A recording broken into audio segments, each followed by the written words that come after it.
حبیب اور جو تیری امت ہے یہ امت بھی سارے نبیوں کی، جب بھی آئیں باوضو آیا کیجئے، بے وضو کبھی حضور کی محفل میں نہ آیا کیجئے، وعدہ کریں، ٹھیک؟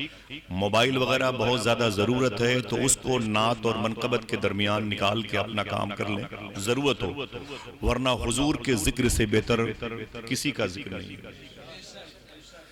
دلوں کو نور نہیں مل پاتا ہے اس لیے کہ ہماری توجہ کہیں اور رہتی ہے، ہم حضور کی مجلسوں میں بھی موبائل کے سہارے سے بیٹھے رہتے ہیں، یہ بے فیض ہونے کی نشانی ہے، یعنی آپ یہاں ہو کر کے بھی نہیں ہیں، سمجھ رہے ہیں؟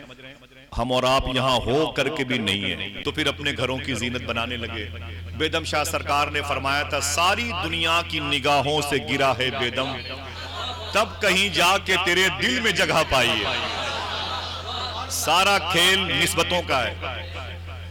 اللہ ارشاد فرماتا ہے قرآن شریف میں نسبتوں کے حوالے سے، اے میرے حبیب جو تمہاری بیویاں ہیں، اے میرے حبیب جو تمہاری بیویاں ہیں، تمہاری عورتیں ہیں، جن کو یہ مشائخ ام المومنین یا امہات المومنین کہتے ہیں، واحد اور جمع کا فرق ہے۔ حضور کی بیویاں مومنوں کی مائیں ہیں، کون ہیں؟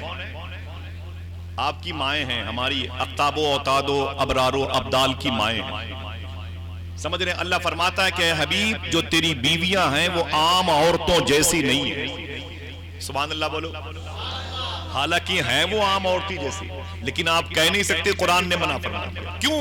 ان کا تعلق قلبی و روحی حضور سے ہو گیا، اب وہ عورتیں عام عورتوں جیسی نہیں ہیں، آپ کی خوشی کا مقام ہے۔ اللہ فرماتا ہے حبیب اور جو تیری امت ہے یہ امت بھی سارے نبیوں کی امت سے افضل ہے۔ آپ کو کہنا چاہیے اے اللہ تیرا شکر ہے، یہ امت بھی سارے نبیوں کی امت سے، اس کا اسٹیٹس بڑا بلند ہے۔ بڑے بڑے انبیاء کرام زمین پہ تشریف لائے کہ ان کی امتوں کے اتنے بلند مقام نہیں ہوئے جتنا مرتبہ آپ کا بلند ہے، خیر الامت کا ٹائٹل آپ کو ملا، سبحان اللہ۔ بیس کیا ہے؟ امت اگر افضل ہے تو بیس کیا ہے؟ پتہ چلا کہ آمینہ کے لال کی وجہ سے، اس نسبت کی وجہ سے۔ چار مشہور آسمانی کتابیں ہیں، زبور، توریت، انجیل اور، آواز کمزور ہے آپ کی، غیر تحریف شدہ زبور، توریت اور انجیل کی بات کرتا ہوں، غیر تبدیل شدہ توریت اور زبور اور انجیل کی بات کرتا ہوں۔ آسمانی یہ چار کتابیں ہیں جو بڑی مشہور ہیں، کون کون؟ توریت، زبور، انجیل اور، اونچی بولو، قرآن۔ ان میں سب سے افضل کتاب کون سی؟ کیوں بھائی؟ یہ کیا مطلب؟ کیا وہ دو تینوں کتابیں وہ بھی تو اللہ ہی کا کلام ہے؟ غیر تحریف شدہ کی بات کرتا ہوں جس میں تبدیلی نہیں آئی، توریت و زبور و انجیل میں، اور اللہ کا کلام بھی یہ بھی ہے وہ بھی ہے، تو اللہ کا کلام اللہ کے کلام سے بہتر کیسے ہو جائے؟ معافی چاہتا ہوں، سمجھ رہے ہیں آپ؟ جب ساری کتابیں آسمانی ہیں، زبور بھی، توریت بھی، انجیل بھی، تو قرآن کو افضلیت کیوں ہے؟ اللہ کا وہ بھی کلام ہے، اللہ کا یہ بھی کلام ہے، سمجھ رہے ہیں؟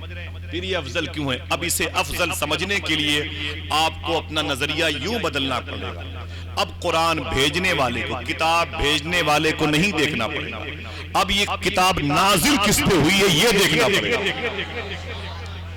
سمجھ گئے؟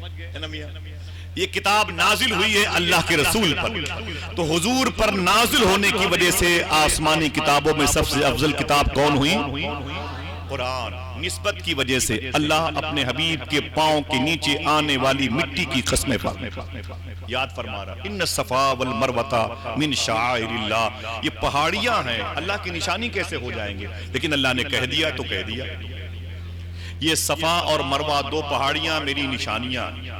مٹی کس کی بات کی؟ کون سی مٹی کی؟ جو حضور کے قدم کے نیچے آ گئی، اس مٹی کو کی قسمیں اللہ یاد فرما رہا ہے۔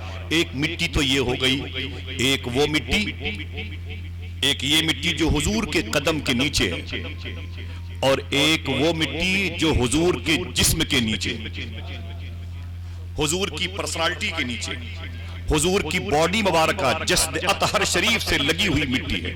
آپ سمجھ رہے ہیں؟ روضہ شریفہ کی مٹی، قبر مصطفیٰ کی مٹی، لحد شریف جو سرکار کی بنی ہے گنبد خضرا کے نیچے، اس کی مٹی کا عالم کیا ہوگا؟ توجہ ہے، آپ کم نہیں ہیں، مقبولیت کی سرٹیفکیٹ جن شخصیتوں کی وجہ سے ملتی ہے وہ تو ہے ہی ماشاءاللہ۔ سنیں، ایک وہ مٹی جو حضور کے قدم کے نیچے آئی، جس کی قسمیں اللہ نے یاد فرمائی، دوسری وہ مٹی جو اللہ کے نبی کے جسم پاک سے مل گئی ہے، اس کا یہ اسٹیٹس کتنا بلند ہے بتا دوں، وہ مٹی کعبے سے ہی نہیں، بیت المقدس سے ہی نہیں، قبۃ الصخرہ سے ہی نہیں، ساتوں آسمان سے ہی نہیں، آٹھوں جنت ہی سے نہیں، اگر دل کے ہے تو بولنا عرش اعظم سے بھی افضل ہے۔ جو مٹی حضور کے جسم پاک سے لگی ہے وہ مٹی، بولو بھائی، عرش اعظم سے بھی افضل ہے۔ سوچو ذرا سا اس مٹی کا عالم کتنا عرف والا ہے، پتا چلا یہ عرش اعظم سے بھی افضل ہے۔ ایک یہ مٹی ہو گئی، ایک وہ مٹی عقیدہ ہے اللہ نے اپنے نور سے اپنے حبیب کے نور کو پیدا کیا، لیکن نور کو انسانی وجود میں ڈھالنے کے لیے پیکر خاکی کا رنگ دیا گیا، وہ عناصر اربع اس میں شامل کیے گئے، سمجھ رہے ہیں، آگ پانی مٹی ہوا کی صورت میں۔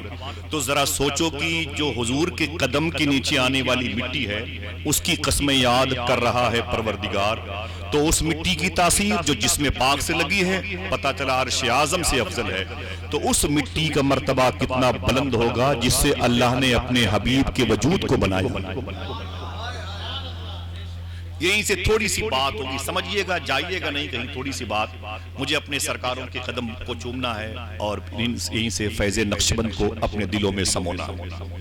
اور میرے دل میں جہاں بالکل اکثر باتیں ہوتی رہی سید صاحب اللہ کے قریب میں، حضرت کی درازی عمر کے لیے اکثر مجالسوں میں اور محافلوں میں دعائیں ہوتی رہی، خاص دعا فرمائیں کہ پروردگار عالم اس محمدی نقشبندی پھول کو اللہ سلامت رکھے۔ الہ آباد پہ قدم رکھتے ہیں تو الہ آباد شہر مسکرانے لگتا ہے، الحمدللہ، بے برکتی دور ہوتی ہے، نحوستیں دور ہوتی ہیں، بیماریاں دور ہوتی ہیں، بے قراریاں دور ہوتی ہیں۔ اب آئیے تیسری مٹی کی بات کریں، ایک نالج کی بات۔